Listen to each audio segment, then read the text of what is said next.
Welcome to the Thane Literature Festival.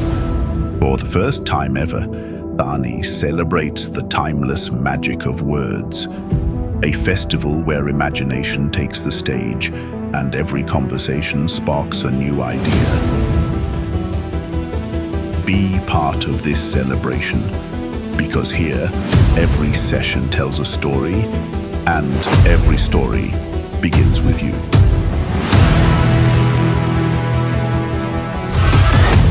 And now meet our guests. Voices that inspire, minds that ignite. Ladies and gentlemen, the magic begins now.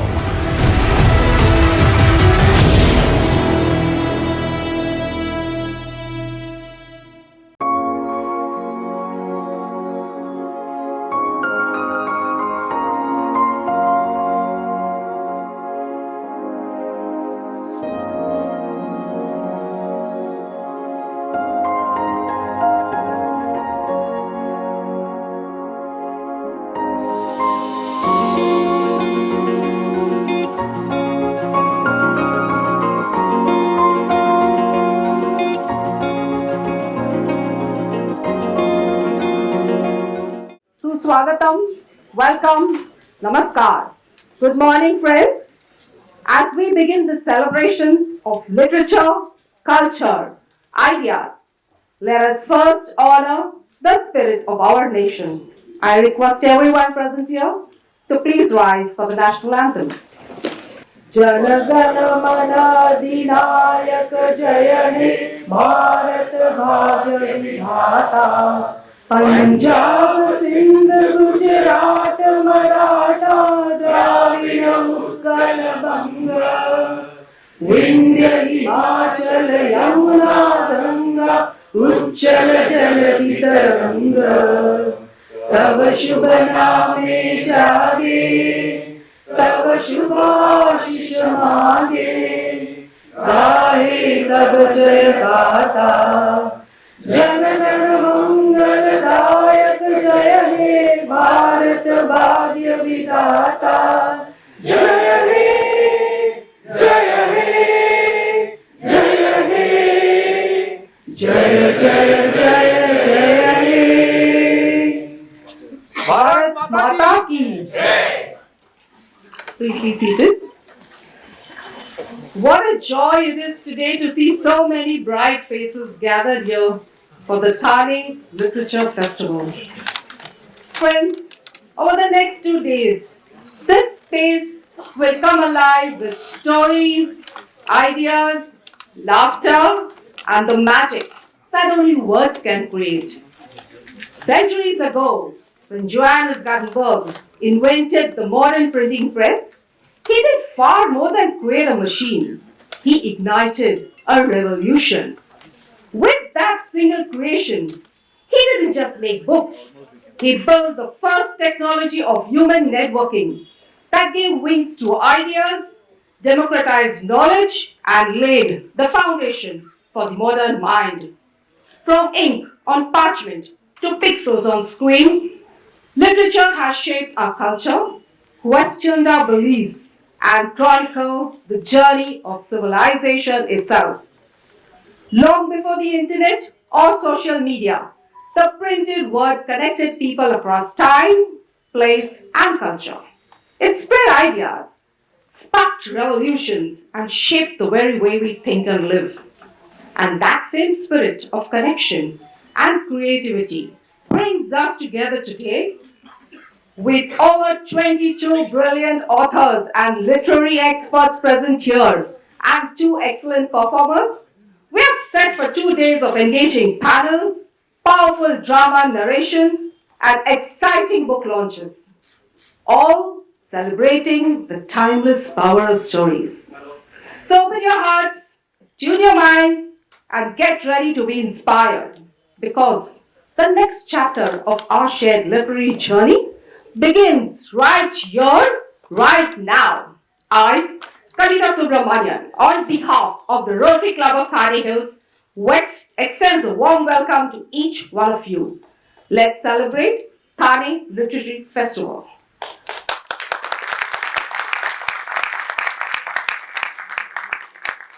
I request President Samir to be present for the opening ceremony remark. Good morning, everyone. It's really a pleasure and honor to host this very first edition of Thane Literature Festival. A civilized society thrives on performing art, music, culture, and various things which we must enjoy. We at the Rotary Club of Thane Hills have taken up this initiative primarily because we believe a historic city of Thane, an illustrious background with industries, is a different city today. It's a megapolis, it's a cosmopolitan town. Let us make reading a movement, writing a celebration, and let us build a thoughtful, informed, and enlightened Thane. A big thank you to NCPA, those who gave us this courage to host this first edition, and I'm sure it will go forward. A big thank you to 120 Rotary Club members. Our Rotary Club of Thane Hills is about 35-year vibrant club here in this part of the India. A big thank you to all the volunteers. So I welcome each one of you. Let the festival begin. Thank you for joining us. Look forward for 1.5 days of engaging interaction. Thank you. I now request Dr. Sujata Jadhav from NCPA, a collaborative partner who is a curator of NCPA Literature Series, Page 2 stage, to address our distinguished guests present here. We also welcome Mr. Deshpande, CFO of NCPA. Thank you everyone. Good morning. Good morning. Namaskar. Namaskar Thane. So once again, good morning. It's a pleasure and an honor to be here today at the Thane Literature Festival, a celebration of words, ideas and imagination. On behalf of the NCPA Page to Stage series, I extend my warm greetings to all the authors, poets, artists and literature lovers gathered here. The NCPA has always believed that art and literature are inseparable. Both are powerful forms of human expression that shape our culture and collective consciousness.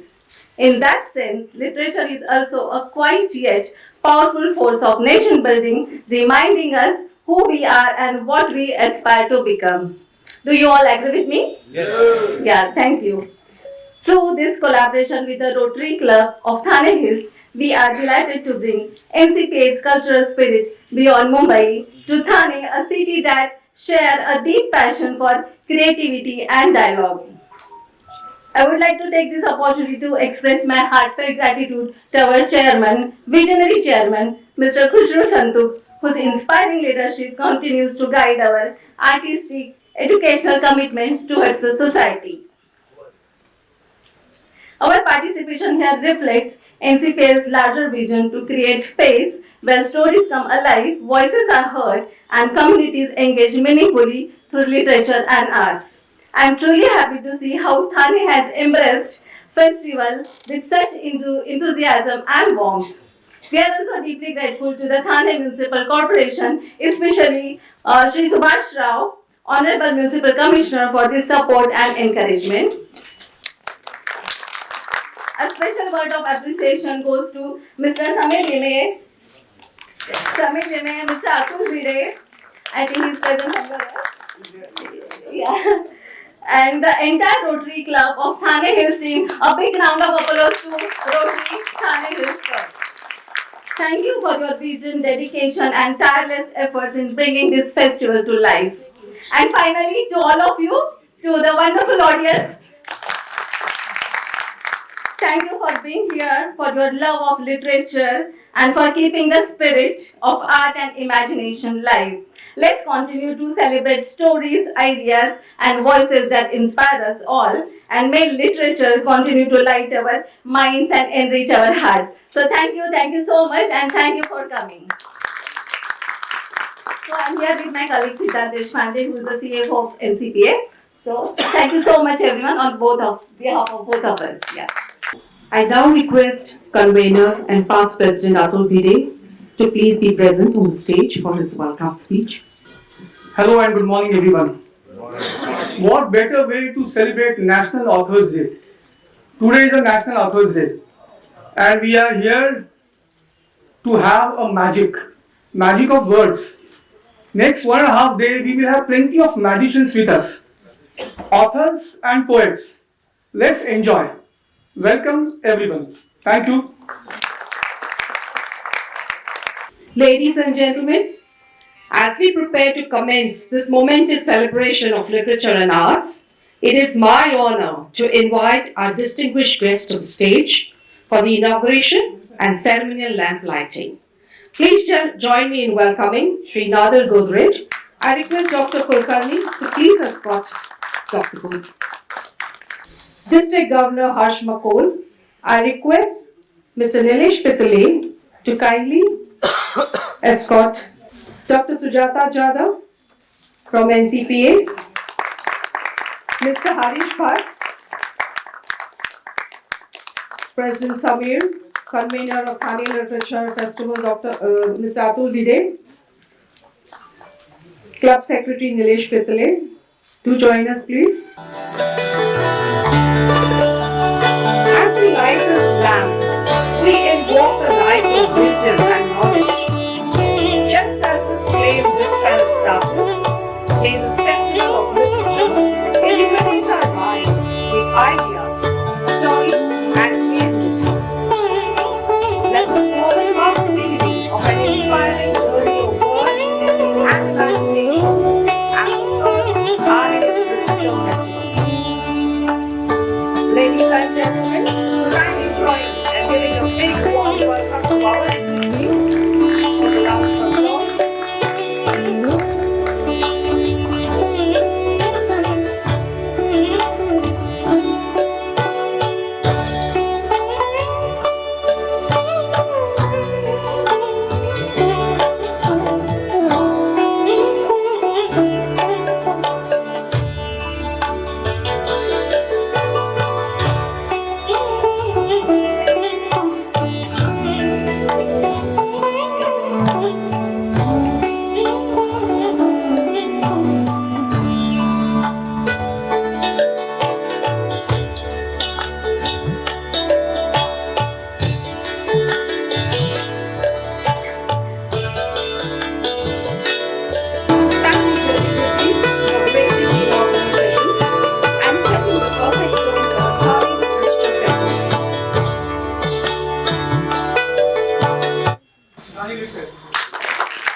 So good morning, everybody. So it gives me immense pleasure to announce that the Thane Literacy Festival, which has been organized by the RC Thane Hills, is open for everybody. Enjoy 2 days of this event and have a great time. Friends, our festival now moves on into a session that beautifully blends intellect with imagination. We Also Write, presented by Sri Nadir Godrej, a visionary leader whose heart beats as much for poetry as it does for industry. I now invite my colleague Madhvi Kanade to the stage to introduce the convener of Thane Literature Fest, Mr. Atul Bhide, and our distinguished speaker of this session, Sri Nadir Godrej. Madhvi. Thank you, Kalita. I'm honored to introduce our inaugural speaker of TLF, Mr. Nadir B. Godrej. He is the chairperson of Godrej Industries Group and chairperson and managing director of Godrej Industries. He is also the co-chair of Godrej Good and Green Governing Council. He holds a Master of Science degree in Chemical Engineering from Stanford University and MBA from Harvard Business School. He has been a director of several Godrej companies since 1977 and has developed the animal feed, agricultural inputs and chemical business of Godrej Industries and other associate companies and has been very active in research. Mr. Godrej is deeply committed to the good and green strategies and achievement of set targets for Godrej Industries Group. He encourages and supports a shared vision for all programs of Godrej Good and Green. Mr. Godrej is the president of the Alliance Française de Bombay and also a member of CII National Council and past chairman of CII National Committee on Chemicals. Mr. Godrej has been honored with numerous prestigious awards both in India and internationally for his exceptional contribution to business, sustainability and society. In 2025, he was honored with Vivekananda International Relations Peace Award, and in 2023, he received Hurran Award for Most Respected Indian Industrialist of the Year and the Game Changer Facilitation at the India Gulf Business Summit for redefining sustainability in business. He was also conferred with honorary doctorate from from the Institute of Chemical Technology and XIM University Bhubaneswar, recognizing his impact on the industry and society. His accolades include Chevalier de l'Argent d'Honneur, Lifetime Achievement Awards from CLFMA of India, Indian Chemical Council, AIBIEA and Society Achievers, Pride of the India Honor, and his contributions to entrepreneurship, sustainability, and philanthropy.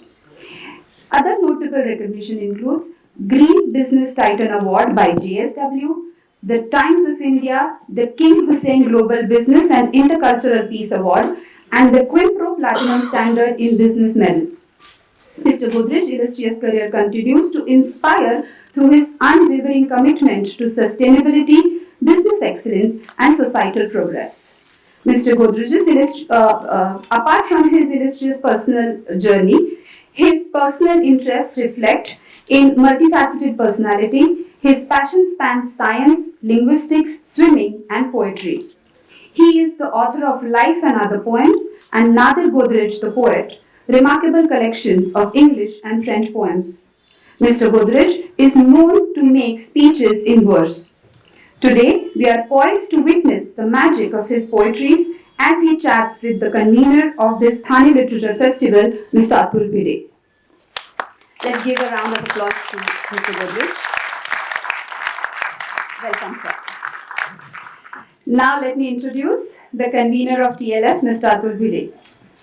A first-generation entrepreneur turned development sector professional, Atul considers meeting Dr. Verghese Kurian in 2011 as the turning point of his life.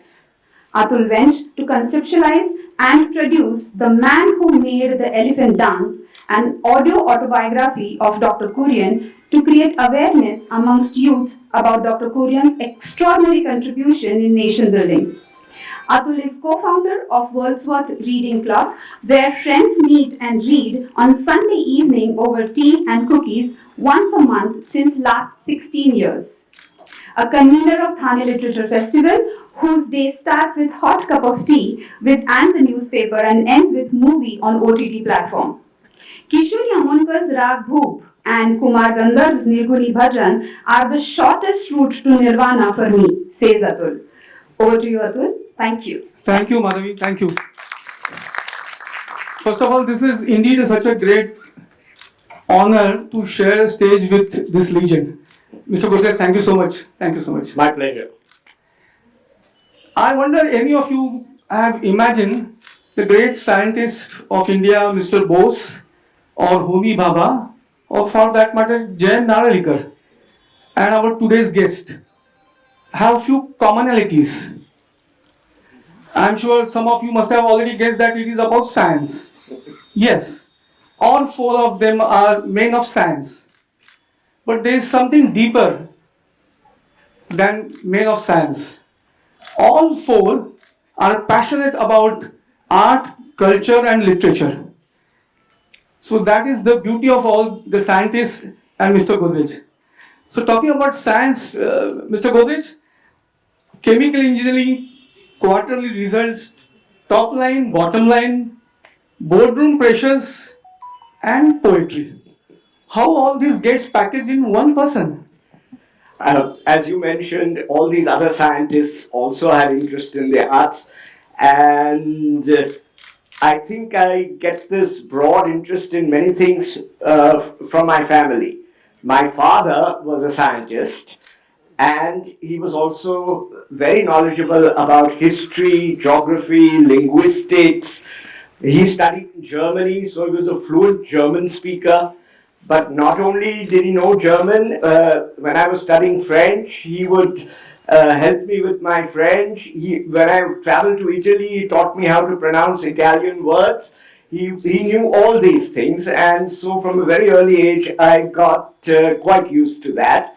And my grandmother and my mother were poets. Oh, that's a great family lineage. Wow. But actually, when did you discover the poet inside you? From a very early age, as I said, because of my grandmother and mother, and I wrote a poem about my mother in which I started off by talking about my grandmother, and the best might be to read it. Yes, please. My granny, Mama, was named Shireen, was always calm and never mean. Her name in Persian just meant sweet, quite apt for such a dulcet treat. A British teacher in her school, who sized her well, she was no fool, quite cleverly tweaked the spelling to serene, and there's no telling if character led to the name or vice versa. All the same, serene indeed was stately calm, for weary souls a soothing balm, a freedom fighter for the nation, and poet for the cause of liberation. With great verve she would recite, I still recall that glorious sight. A love of literature was kindled there, a love that mother would also share. She also sometimes took to verse for greeting cards that were terse. Wow, wow. So thank you so much. Thank you not just for reciting the poetry, but sharing your personal space. Thank you so much. Thank you so much. So whether any time the poetry has helped in lightening the atmosphere during your business meetings? Sometimes a topic comes up on which I've already written a poem, and then it helps to recite that. But as you mentioned, I usually make speeches in verse, and that tends to break the ice. People like the speeches. And another advantage of making speeches in verse is that they can't be very long. I had witnessed one of those wonderful poems about vote of thanks. I think it was at the Godrej Cultural Center. Amazing poetry. How about poetry and kids? Whether your poetry has helped in a way to soothe your kids during their childhood days or any of that sort? Absolutely. And my three sons, they all write poetry on occasion. And my middle son, Sora, writes in different languages, usually writes birthday cards as a poem. And sometimes he writes the poem in 3 or 4 languages. He writes in Gujarati, he writes in English, he writes in French, and he writes in German. Wow, wow. And my youngest son, Hormuz, also at one time used to write rap songs. Wow. And at one of our awards functions, our communications team got me to recite my poem, and they played some music and they asked me to rap the poem. That reminds me of, since you mentioned about languages, I suppose you know 5, 6 languages, am I right? I did know 6 languages, but I can't say I can speak Russian today. Though at one time I was quite fluent. We did a lot of business with the Soviet Union, so I learned Russian at the House of Soviet Culture. And in my book I have one poem I wrote to my Russian teacher, and because of her, I wrote my first Pushkin sonnet, because one day she said, it's the anniversary of Pushkin, we are going to have a function. I've called Nisim Ezekiel as the chief guest, and I want you also to speak. So then I wrote this poem, The Influence of Pushkin on Vikram Seth. I had read an article in Span magazine which described how Vikram Seth had read 2 translations of Evgeny Onegin. or as we say in English, Eugene Onegin. One translation was by Nabokov, a very literary translation, but in blank verse. And the other translation was by Charles Johnston in Pushkin sonnets. And so Vikram Seth wrote Golden Gate in Pushkin sonnets, and this poem, which I recited after Nissim Ezekiel spoke, in Pushkin sonnets, talks about all of this. Wow. So, and after that, I have written quite a few Pushkin sonnets, and some of my French poems are also Pushkin sonnets. It's a very interesting form where each quatrain has a different rhyming scheme. The three possible rhyming schemes are used, and then there is a couplet at the end. Can you have a little sample of that? Yes, I can read a little bit of the influence of Pushkin on Vikram Seth, and later I might recite a poem I wrote on Zoroastrians, which is also a Pushkin sonnet. Correct. The whole poem is quite long, but I'll read a little bit. Had I not written one short letter in which I mentioned Vikram Seth, perhaps it would have been much better for those of you with little faith in my admittedly poor talent. But some amongst you who are gallant and choose to lend at least 1 year, in cadence verse you shall all hear how Russia's scion Alexander Sergeyevich Pushkin wrote in verse, tetrameter, supple terse, now flows then ebbs, there's nothing grander, about his great protagonist, Eugene Onegin, amorist. His early verses were erotic, but then he wrote about revolt. The Tsarist times were quite despotic, and Pushkin was then forced to bolt to country home where isolation served as a source of inspiration. At court he leads his later life, but now he has a charming wife.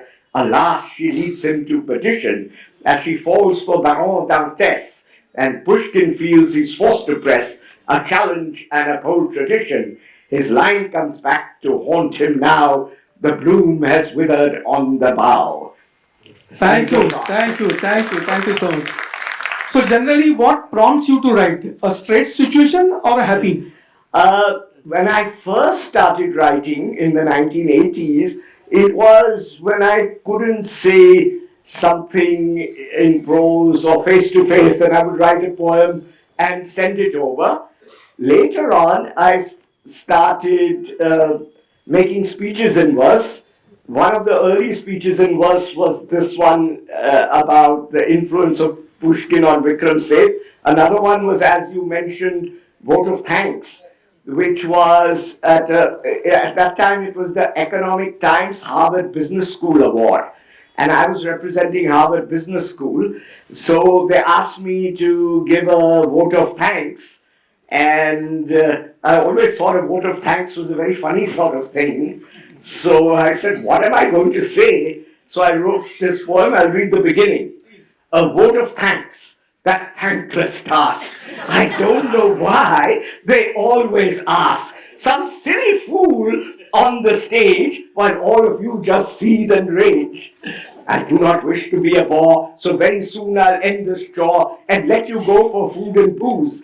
But while still here, feel free to snooze. I should devote the next few rhymes in praise of economic times, but since you heard what they have said, the learned speech already read, there's nothing further I can add except to say that I am glad that they were there to organize this function for which a prize is well deserved, as is the case with those who won the steeplechase, and so on. This is my favorite. This is an absolute favorite. So,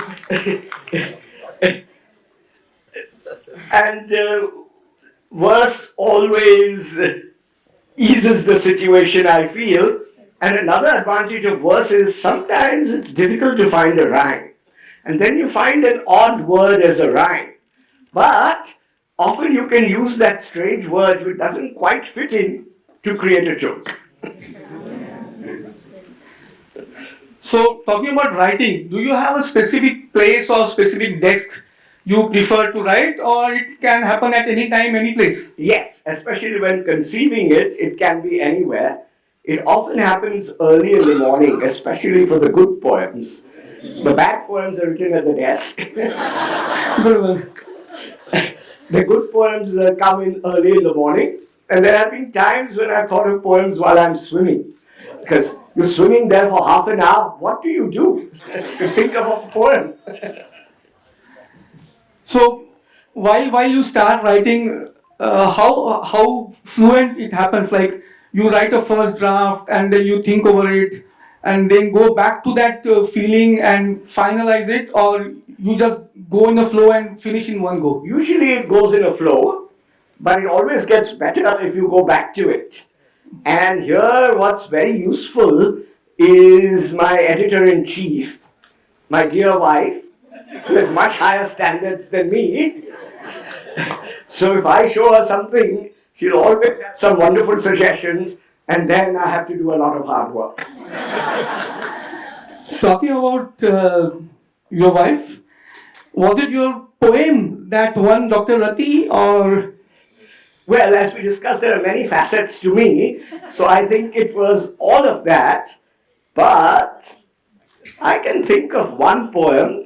It's called Maui. Please. It's in this book, and the two of us, before we got married, spent some time on this island, this beautiful island called Maui in Hawaii. And the poem begins with,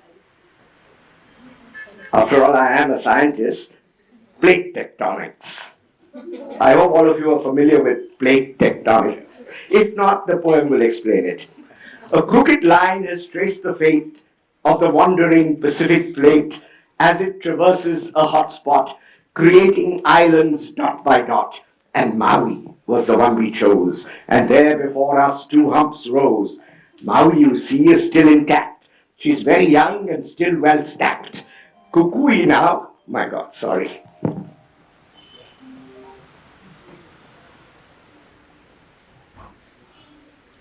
I'll just put do not disturb on.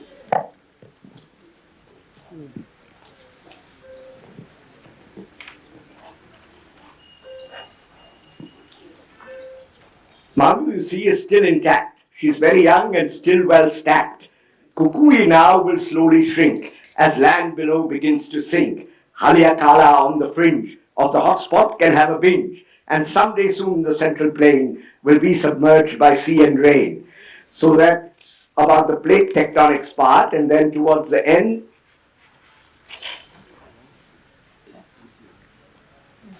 and down below Molokini, the bottom half of a bikini, for those who look with a lecherous eye at half a crater from the sky, encompassing so many treasures, so full of palpitating pleasures, for those who bravely choose to strive, for those who swim and those who dive. Was it the sea or firmament that put us in our element, or should we blame the crazy moon for putting us in such a swoon, and for the many wondrous fashions in which we pandered to our passions? Wonderful. Mr. Godrej, for many of us, like I said, for me, unwinding is all about listening to Indian classical music. So, how about you? I mean, is it the poetry that unwinds you, or what activity? Actually, I also listen to music for relaxation quite a bit. Now, most of my poetry writing is about making a speech. So I'm not sure it helps me to unwind. And also, when I'm greeting someone, I write poems. And I'm usually, I don't get very tense, mostly. And lots of things help to relax me, but music is definitely one of them, but writing is always fun. Great. Has any time it occurred that you have written a poem on your favorite actor or actress or favorite hero, something? Oh,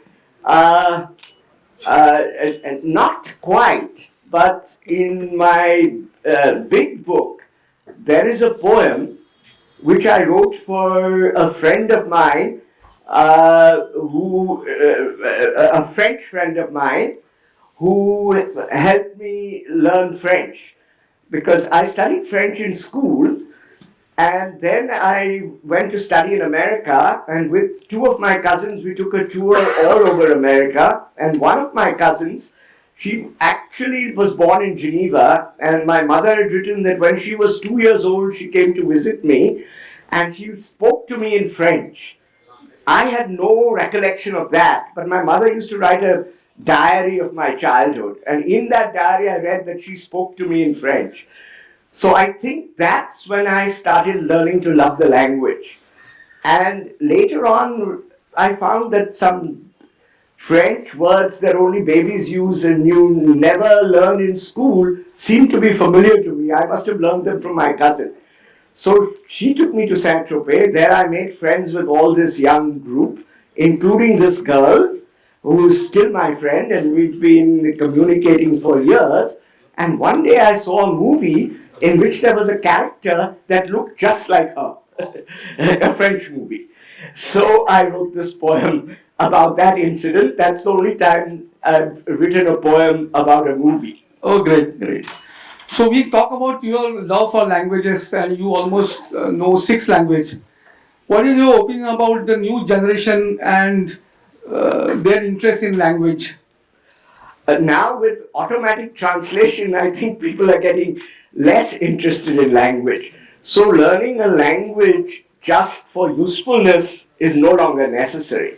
But learning a language to learn another culture is very important, because language is transmitted, culture is transmitted by language. Absolutely. And what I find fascinating about French, I also speak German, but the French are a very interesting people, and if you know English and French, it's really fascinating, because the English and the French for years were, I like to call them frenemies.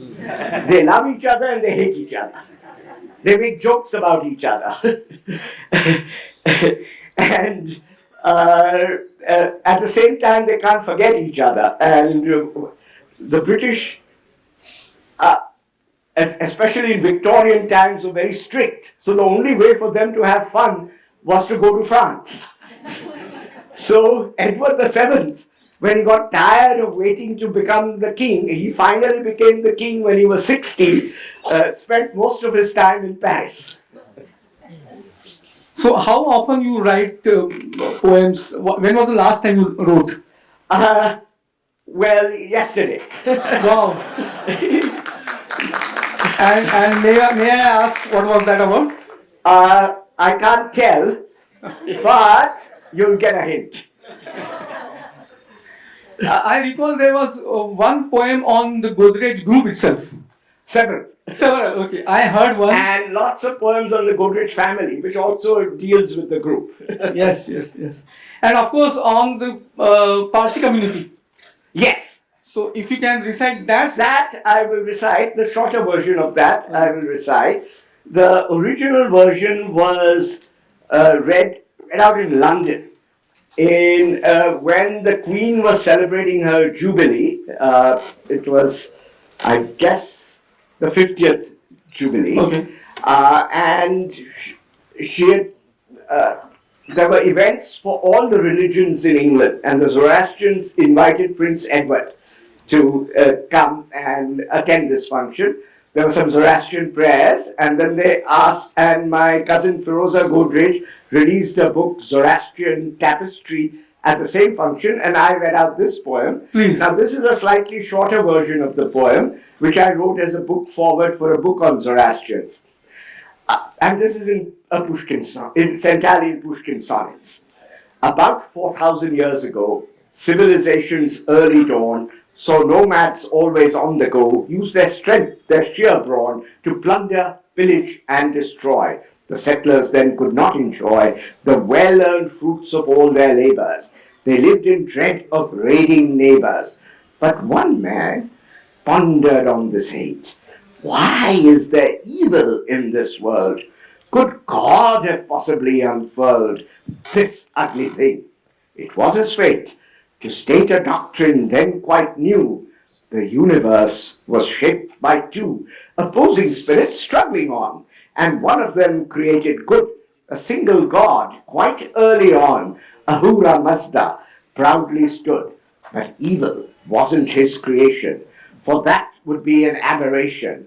So Angra Mainyu, or Ariman, was the chosen name for the one responsible for evil's role. The role of man was to bravely fight for good and always spread the light. Defeating evil was the goal. Good thoughts, good words, good deeds, the way. His followers could always stay engaged in this important battle. This was the teaching of Zoroaster, and I think it is no idle prattle to state that he was quite the master. Religions then placed gods Religions then placated gods. The people tried to fight the odds by sacrificing what was dear to any force inspiring fear. But now we see a newer height. We should ensure that good prevails and ultimately evil fails. We are important in this fight, and ethics is religion's pillar. Not that all else is just a filler. For rituals have a role to play. Above all else, they help to guide, they help to show the righteous way. They remind us that we are on the side of fighting for what's right. And on this day, we'll see the sight of priests in prayer offering thanks. The bar of prayer surely ranks extremely high. It's not the meaning, however great alone, that can't explain the power of a chant. In fact, I think that I am leaning to the view that just the sound can influence all things around. Zoroastrianism next hit a peak when Cyrus built a vast empire. The emperors had a tolerant streak. The Jews maintained that the entire Temple of Jerusalem was reconstructed just for them, and they acknowledged gratefully their freedom from captivity. Perhaps at this stage it would be wise to talk about the exchange of ideas over a wide range. The devil, hell, and paradise around this time spread to the west, as many scholars can attest. For 1,000 years off and on, Zoroastrians were at the helm. 3 continents they ruled upon. It was a civilizing realm. Then from Arabia came the hordes, and Persia fell beneath their swords. King Yazdagerd was cruelly killed. The true believers were instilled with dread, and yet they kept the flame. But when they could take it no more, they just set sail for another shore. And I don't think that we could blame the Indian prince who saw them land for taking a suspicious stand. His land was full. He had no need for people from a distant land. Refusal wasn't in his creed, and so he thought they'd understand if he could cleverly convey there was no way they could stay. A pitcher full of milk was sent. The Persian priest read the intent, but he could not accept a no. He slipped a lump of sugar in and sent it back. And what a win! The community began to grow, but like the lump, it stayed quite small. In sweetness, though, we have it all. In Gujarat, they settled down. For honesty, they were well known. When the British came, they went to town. They really came into their own. They moved with ease from east to west. As go-betweens, they were the best. They built the ships. They went to sea, excelled in trade and charity. And Bombay is where they thrived. Their charity helped build this town, and this earned them much renown. In many different fields they thrived, amazingly excelled in all, although their numbers were quite small. In time they spread far and wide, accomplished much everywhere. The diaspora gives us more pride, for they have surely done their share. Perhaps because of this diffusion, we may find some confusion. The branches now spread everywhere, but are our roots firmly there? Should we try and proliferate in spite of all that might encumber, or our fine attempts to raise our number? Or should we try and propagate our beliefs and thoughts far and wide to outlive our demographic slide? Wow. Few people actually embody the fusion of intellect and artistry as beautifully as Mr. Godrej, an author and poet who finds rhythm in reason and beauty in balance. Mr. Godrej has reinforced that leadership too can be an art form. Thank you so much, Mr. Godrej, for sharing your thoughts and the witty rhymes too. We are truly enriched today. Heartfelt thanks to Atulji also for steering the session so beautifully. On behalf of Thane Literature Festival, we take great pleasure in presenting a memento as a token of our gratitude. I'd request DG McCall and President Limaye to please be present on stage.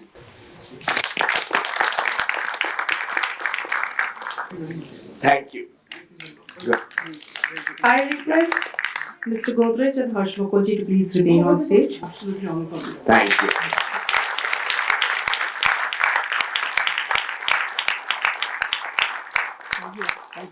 Thank you. So there is a pleasant task now. So this is a very rare honor and a rare gift. The collection of poetries by Mr. Nadir Godrej for President Samir and for me.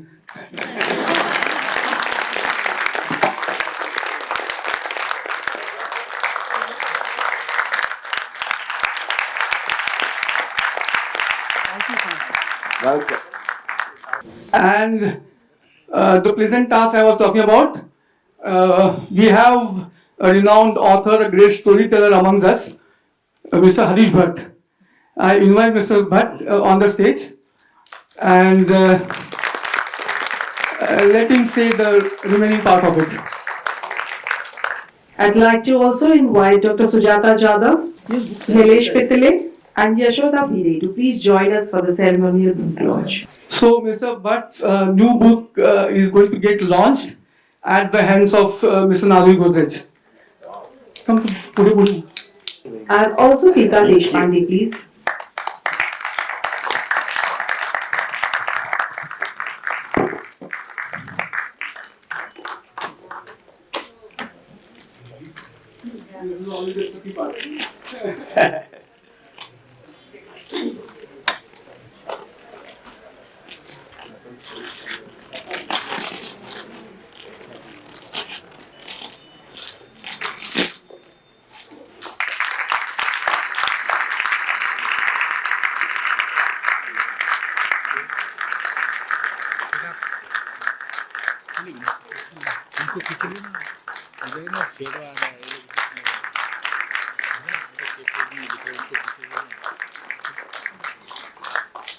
The Tata family survived times of stress and still achieved great success. Naval Tata sought to steer Ratan into becoming an engineer. He switched from engineering to architecture and had to hear his father's long lecture. But for the group, it worked out just fine. He acquired an aesthetic of good design. He loved out-of-the-box thinking, as well as experimentation and tinkering. Startups got mentorship and support. His advice was eagerly sought. As a pilot, he loved to fly high and see the broad picture from up in the sky.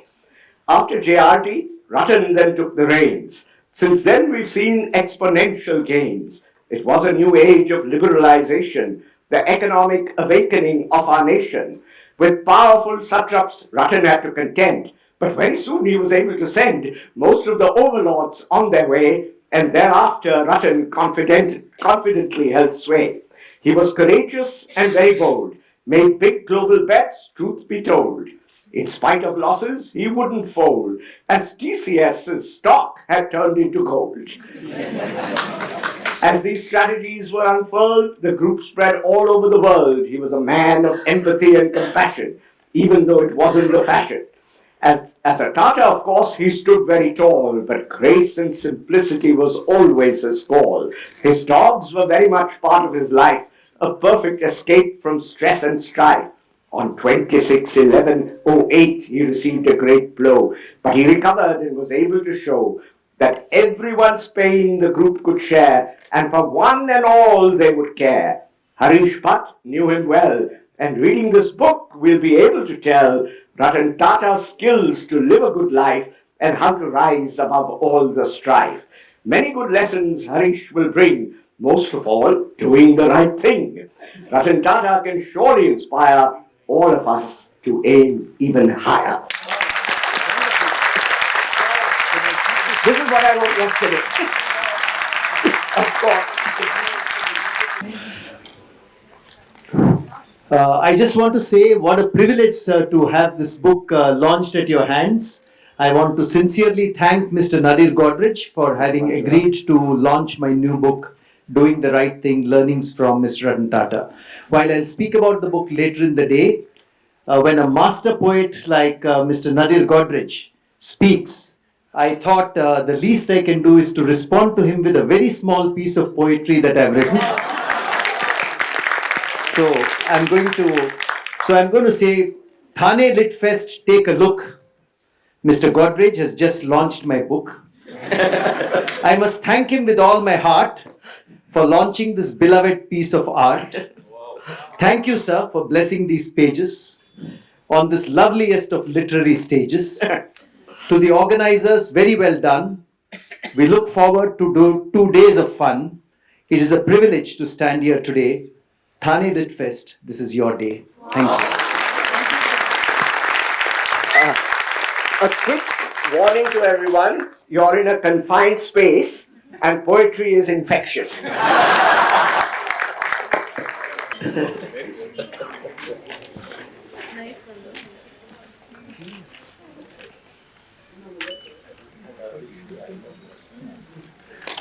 Thank you, sir. Same here. No, I'll give you that's a folded copy, I'll give you another one.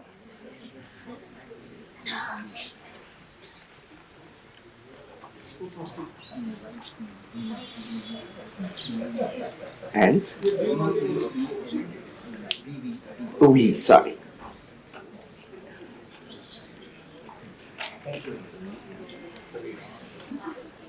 SABIR, Sabi.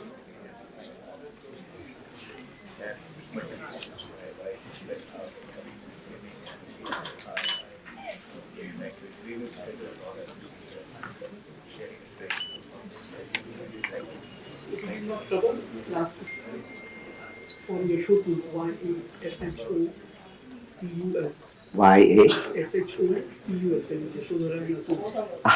Oh, Yashotu. Sure, thank you. And I suppose you already signed this one. Nice compliment. Yeah. Hush.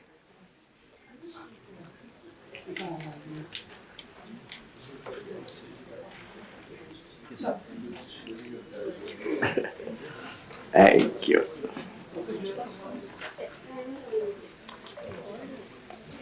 Thank you. Thank you so much. Most welcome. Bye.